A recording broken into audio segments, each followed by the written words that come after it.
Hi, welcome back. You're tuned into Midcap Radar on CNBC TV 18. Well, as promised, let's get in the management of Mahindra Holidays. That stock is in focus. So we have Mr. Kavinder Singh, who is the MD and CEO of Mahindra Holidays and Resorts, joining us now. Mr. Singh, good afternoon. It's a pleasure speaking with you. Thanks a lot for joining us. Well, we are speaking on a day when the markets are down on COVID fears resurfacing. There's a new COVID variant that has been found. On the back of this, I just want to understand a lot of talk about rising COVID cases in Europe. Have you heard of anything that has impacted your European business? And keeping that aside as well, how have occupancy trends been in Q3 so far? All right. So let me take the first question of the COVID and how is it, affecting our European operations. At this moment of time, we are not seeing any effect on the European operations. As you know, we have presence in Finland, Sweden, and Spain, Gran Canaries. We have not seen any dip in occupancies. The season, actually, this is not the season in Europe for a holiday. So anyway, we are at a mid to slightly higher occupancy zone. And we hope that this variant doesn't sort of spread and create some kind of a scare. At this time, I know this is too early. The information has just surfaced yesterday evening and today morning. If I were to look at the occupancies in India in Q3, in October, we clocked about 78%. If I look at the business on books, November and December, we are looking to cross the quarter by about, we should be above 80% in this quarter if things go as we see them now.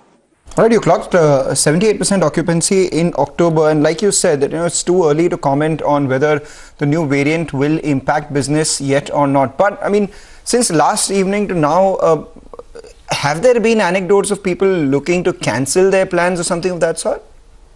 Not as yet, not as yet. And I don't think people would probably even do that. Part of the reason is that, there were times in Jan, Feb, March when people were not even vaccinated and we hit 85% occupancies. I think we have developed a significant level of confidence amongst our member base.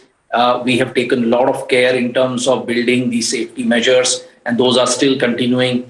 I think unless this variant really, spreads far and wide, then we could probably see some effect. But one thing I want to mention, our ability to ramp down and ramp up operations 2 times has been tested, once in the first wave and second in the second wave.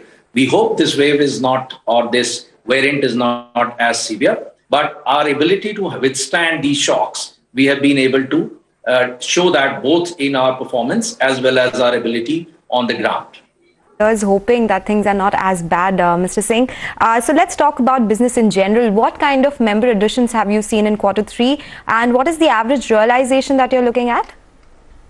So in Q3, member additions are going on well. This is all I can say at this point of time. As you know, in Q2, we delivered about 3,943 members, and that was higher than our pre-pandemic levels. Suffice it is to say that so far we are operating above pre-pandemic levels, both in terms of occupancies, as well as member additions, as well as the resort income that we delivered in Q2, which was above the pre-pandemic level, which ended in September 2019. So we keep an eye on these numbers that give us a sense that are we really out of the pandemic?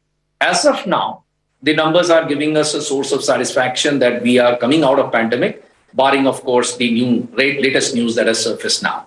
Right, we take that point, 3,943 is the membership addition that you saw in the second quarter, but that also came after a very poor first quarter. So you club both of them together, you have roughly 5,000 members that you've added in the first half of this year. Last year, which was a pandemic year, you added 12,000 members, and pre-pandemic you added 15,000 members. So annually, how many members do you think you'll add? So if I were to go by the run rate, I don't see us doing worse than last year. We will definitely do better than last year. And who knows, we might surprise ourselves by actually doing more than the pre-pandemic levels. But that's something that we have to really see. Okay.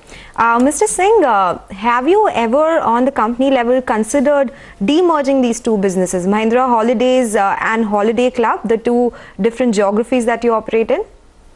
So even today, these businesses are, run very separately. We have a CEO for Holiday Club Resorts. There is a board that manages that. And the idea here is to give them sufficient freedom And since Mahindra Holidays and Holiday Club Resorts enjoy reasonably good synergies in terms of the knowledge on the timeshare market, as well as various cost-related synergies that we work together in terms of helping them in digitization, we believe that this current structure is actually good for us the way it is right now. All right, so you're not looking to list both the businesses separately? Yeah, as you know, that Holiday Club Resorts is a company incorporated in Helsinki in Finland, and they are in a turnaround stage as we speak. Quarter 2 was a great quarter for them, and consolidated level also, you may have noticed that we doubled our profit after tax, including the Holiday Club Resorts business. So we believe that the good times are ahead for Holiday Club Resorts, and that should add to the Mahindra Holidays consolidated performance. And the synergies should help in further reducing the costs. And hopefully, we will have Indians traveling to Finland, Sweden, and Spain, adding again to the bottom line. Revenue visibility that you have, deferred revenue of 5,000 odd crores already. What's your target for this year? Last year was 1730 crores on the top line. 2,400 was pre-pandemic. Do you think you will touch closer to pre-pandemic levels this year? Yeah, we are aiming to get there, but let's remember that Q1, of course, was impacted. So when I look at pre-pandemic, I only focus on Q2, Q3, Q4. Q2, we were above the pre-pandemic levels, definitely. Our profit before tax at standalone level was the highest ever in our history in Q2. And whenever I look at the performance now in Q3 and Q4, our aim is to beat the Q3 of the pre-pandemic level, which is 2019-20. And same is what we are aiming to get in Q4 as well. So in the 9 months, definitely we should look at a better performance than the pre-pandemic levels that we achieved in that year FY19-20, both for us as well as Holiday Club Resorts. Right, take your point on board, Mr. Singh. Thank you so much for joining in, giving us all those details. It's heartening to know that so far there hasn't been a big impact on the business, and the fact that you are seasoned now by 2 waves, but also we're all hoping that the third wave doesn't come by with the severity that everyone is fearing. With that, we'll take a short break.